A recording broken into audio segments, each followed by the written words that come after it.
Olá, caros estudantes, eu sou o professor Carlos de História e hoje nós vamos aqui fazer a resolução das questões referente ao caderno de atividade do 8º ano, capítulo 3º, cujo tema é Revolução Industrial. Então vamos aqui à leitura e à resolução das atividades. Questão 1. Com base em seus conhecimentos e na leitura do mapa a seguir, explique quais as vantagens a Inglaterra contou para promover a Revolução Industrial e como esses fatores contribuíram para o desenvolvimento das indústrias. Tá? Então vamos responder essa questão. Alguns fatores importantes que favoreceram a Revolução Industrial ocorrer na Inglaterra. Por exemplo, a Revolução Burguesa que houve no século XVI. Né? Nós estudamos sobre as revoluções inglesas, no qual ela continha dentro dela a Revolução Puritana e a Revolução Gloriosa. Então essas duas revoluções elas contribuíram porque elas eliminaram o absolutismo na Inglaterra, né? E com a eliminação do absolutismo, isso favoreceu bastante a promoção de medidas capitalistas, né? Um exemplo dessas medidas foi a lei, o tratado, o Ato de Navegações de Oliver Cromwell. Um outro fator importante que contribuiu para a Revolução Industrial dentro da Inglaterra foi o fato da implantação da lei dos cercamentos, né? Porque as propriedades rurais, que eram comunais, elas passaram a ser privadas. Então, sendo privadas, só poderia comprá-las quem tivesse dinheiro ou algum poder financeiro ou poder político. Então, os antigos donos, as antigas pessoas que moravam nessas propriedades comunais, que plantavam e colhiam para a subsistência, elas foram expulsas, né? Como essas propriedades foram tornadas privadas e esses trabalhadores, esses camponeses não tinham dinheiro para comprá-las, eles foram obrigados a saírem dessas terras. Então o que houve foi, a consequência disso foi um êxodo rural. As pessoas saíram do ambiente rural e foram para as cidades. Com isso aumentou a mão de obra também, que favoreceu a Revolução Industrial. E essas propriedades que foram cercadas, elas começaram a produzir não mais para a subsistência, mas agora para o mercado. Então começaram a criar animais para promover a indústria têxtil, né? A indústria têxtil, a indústria de lã, ali dentro da Inglaterra. Um outro fator importante é que na Inglaterra ela era bastante rica em minérios. Isso favoreceu a criação de máquinas, que mais tarde favoreceu ainda mais a Revolução Industrial e encurtou as distâncias e as comunicações. Então esses fatores aqui foram fatores relevantes que contribuíram para que a Inglaterra fosse pioneira nesse processo de Revolução Industrial. Tá? Então aqui no mapa nós temos aqui marcado em estrela a capital dessas nações: Escócia, Inglaterra, País de Gales e Irlanda do Norte. E nós temos a figura aqui de um vagão que representa o minério e a figura, né, de um rolo de algodão que representa a indústria têxtil, né? Então nós temos esses fatores aqui que foram importantes para que a Inglaterra fosse pioneira no processo de Revolução Industrial, né? Nós temos a Revolução Burguesa, que eliminou o absolutismo monárquico. Nós temos a lei dos cercamentos e nós temos a existência de grandes riquezas minerais ali dentro da Inglaterra. E a lei dos cercamentos ela provocou o êxodo rural, que possibilitou a Inglaterra ter bastante mão de obra dentro das cidades. Então esses foram alguns fatores que influenciaram com que a Inglaterra fosse pioneira dentro desse processo da Revolução Industrial. Então vamos aqui à questão 2. Leia o texto a seguir sobre os impactos da Revolução Industrial. Vamos ao trecho do texto.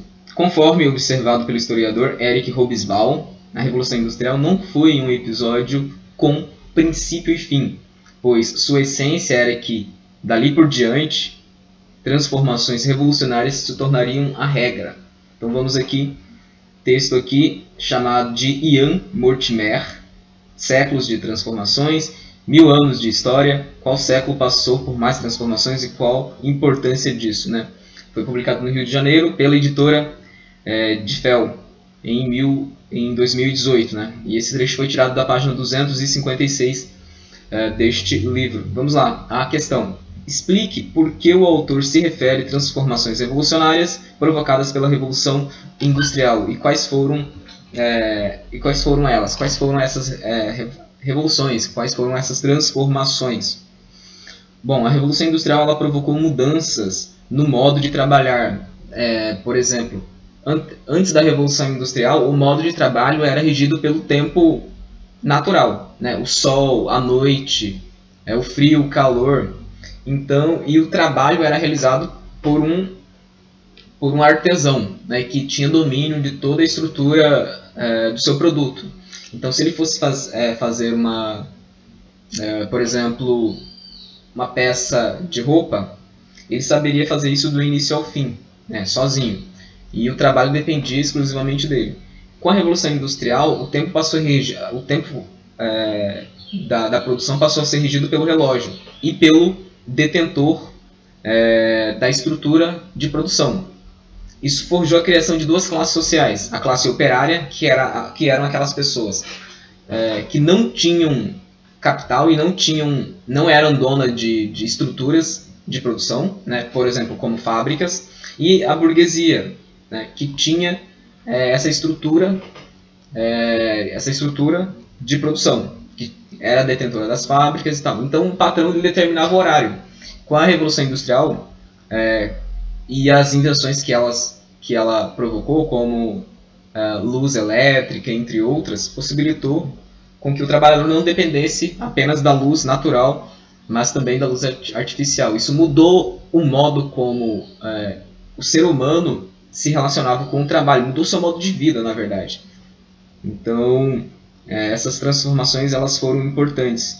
Elas nos explicam por que essas revoluções, essas transformações revolucionárias aconteceram. Tá?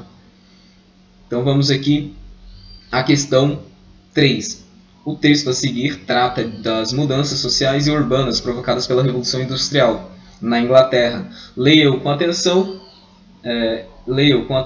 Vamos lá, vamos ao trecho do texto. Praticamente não existe diferença entre homem trabalhador, pobre e criminoso. Na verdade, constituem níveis de uma mesma degradada condição humana, a do trabalhador dos grandes centros urbanos. A exposição pública do trabalho e da pobreza compõe no social uma dimensão assustadora da realidade. É o espetáculo de legiões de operários vivendo dia a dia com um salário inseguro, constrangidos, além disso, pela dureza de um trabalho repugnante. Então, aqui em verde nós temos aqui o significado dessas palavras. Vamos aqui à questão. Agora indique se as afirmativas são verdadeiras, marque V, ou falsas, marque F. Bom, vamos a elas. Primeiro item aqui. Com o êxodo rural e o grande número de trabalhadores que passaram a viver em Londres, a cidade passou a contar com bairros operários empobrecidos. Verdadeiro, com certeza. Os trabalhadores viviam em condições tão miseráveis que precisavam praticar pequenos crimes para sobreviver e sustentar suas famílias. Com certeza. Nesse estágio inicial da Revolução Industrial, os trabalhadores eles eram extremamente explorados. Então, recebiam baixíssimos salários e tinham uma carga de trabalho muito alta, entre 16 e 18 horas de trabalho por dia. Então, vamos aqui ao próximo item. O terceiro item, o trabalho nas fábricas era perigoso e difícil, mas garantia bons salários pagos diariamente. Falso. Ao contrário. Vamos ao quarto item. Os trabalhadores viviam em cortiços ou em bairros em péssimas condições de higiene. Era comum que doenças se espalhassem entre as pessoas. Correto, verdadeiro. Vamos ao último item. Além do aumento populacional, Londres ainda sofria com grande fumaça das fábricas e das locomotivas que poluíam o ar. Correto, também correto.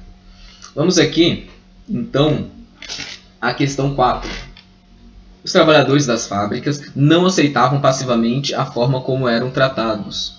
Leia as afirmativas a seguir sobre esse tema. Então vamos aqui às questões. Item 1. Os sindicatos surgiram no século XIX a partir da organização dos operários por melhores condições de trabalho. Correto, né?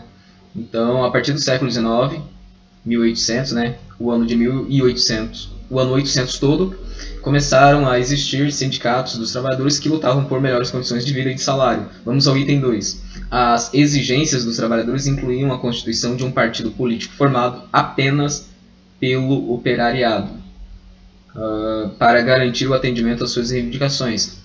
Vamos lá, item 2. As exigências dos trabalhadores incluíam a constituição de um partido político formado apenas... Não, isso não existiu. O que existiu foi o movimento cartista, que reivindicava mais participação política dos operários e não a criação de um partido. Então, incorreto. Item 3. O movimento operário atuou de maneira violenta, atacando e destruindo fábricas e máquinas ao longo do século XIX. Por isso ele não foi levado... E por isso não foi levado a sério. Incorreto, né? O que torna essa questão incorreta é o fato de ela não ter sido levada a sério, pelo contrário. Então, no primeiro momento, os trabalhadores eles culparam as máquinas pelo desemprego. Então, eles começaram a quebrar as máquinas. E aí, ao quebrar essas máquinas, os patrões, o governo, o Estado começou a reprimir violentamente esses trabalhadores. Então, houve sim, esse movimento ele foi levado a sério, né? O movimento que nós chamamos de ludismo, que foi levado a sério, porque o Estado e os patrões eles reprimiram esse movimento de forma bem forte. Vamos aqui ao item 4. A Carta do Povo foi um documento elaborado por operários que exigia direito ao voto para os trabalhadores e participação no parlamento. Correto. Então, o movimento cartista ele redigiu essa Carta do Povo, no qual exigia mais participação política para os trabalhadores. Vamos aqui ao item 5. Os sindicatos foram criados pelos ludistas para uma forma de se protegerem contra péssimas condições de trabalho. Incorreto, né? Os ludistas eles lutaram contra o desemprego e contra as opressões, destruindo as máquinas, o que fez com que eles fossem reprimidos violentamente pelo patrão e pelo Estado. Vamos aqui, então, a questão correta aqui na questão 4 é o item C, letra C, 1 e 4. Vamos aqui, a questão 5, complete o quadro sobre as diferenças entre a primeira e a segunda Revolução Industrial. Local, então nós temos aqui, a primeira revolução, a Revolução Industrial ocorreu na Inglaterra, a primeira revolução. E a segunda Revolução Industrial ocorreu em diversos países, em diversas nações europeias, principalmente. Nos Estados Unidos também, está dentro desse processo. Vamos aqui, produção principal. Bom, produção de bens de consumo, sobretudo os bens têxteis, roupa. Então a produção era produtos mais manufaturados, produtos de consumo. Já na segunda Revolução Industrial, os produtos eram produtos já mais elaborados, tecnológicos, avanços tecnológicos, indústria química, indústria eletrônica já foi bastante predominante aqui na segunda Revolução Industrial. As fontes de energia, na primeira Revolução Industrial, foi a energia hidráulica e a energia a vapor, né? E já na segunda Revolução Industrial foi o uso da energia elétrica e do petróleo. Então essas aqui são algumas diferenças aqui da primeira com a segunda Revolução Industrial. Vamos aqui à questão 6. Um dos autores mais conhecidos do século XIX é Júlio Verne.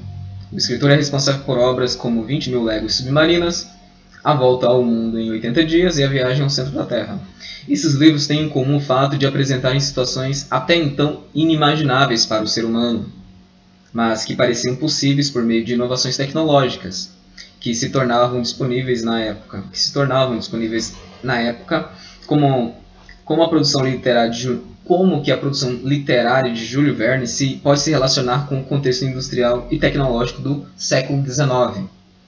Bom, os livros de Júlio Verne contêm muitos elementos de ficção, ou seja, de invenção, mas apresentam também situações relacionadas à tecnologia disponível no século XIX. É preciso lembrar que esse foi o momento de desenvolvimento da energia elétrica, das locomotivas, do telégrafo, da indústria química, entre outras. Assim, havia a ideia ou a impressão de que as distâncias tinham se tornado mais curtas e os processos, em geral, mais rápidos. E a expectativa em torno do que mais poderia ser alcançado por meio do avanço tecnológico. as obras de Verne relacionam justamente com tais ideias, refletindo o espírito do seu tempo.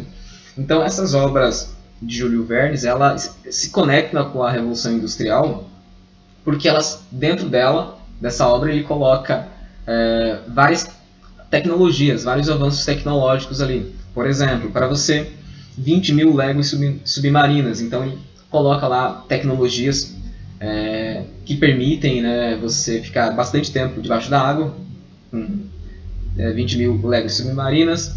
A volta ao mundo em 80 dias. Aí se relaciona a alguma tecnologia que permite essa volta ao mundo de forma tão rápida. E Viagem ao Centro da Terra também relaciona a tecnologia que permite chegar ao centro da Terra. Então, essa literatura, ela se utiliza do avanço tecnológico, né, que a segunda revolução industrial permitiu, para criar um mundo inventado no qual se mostrava que as possibilidades humanas eram cada vez maiores por conta do avanço tecnológico e da revolução industrial. Bom, aqui nós terminamos as questões referente ao terceiro capítulo sobre a revolução industrial do 8º ano, questões aqui do caderno de atividades. Então, por hoje é só, até breve.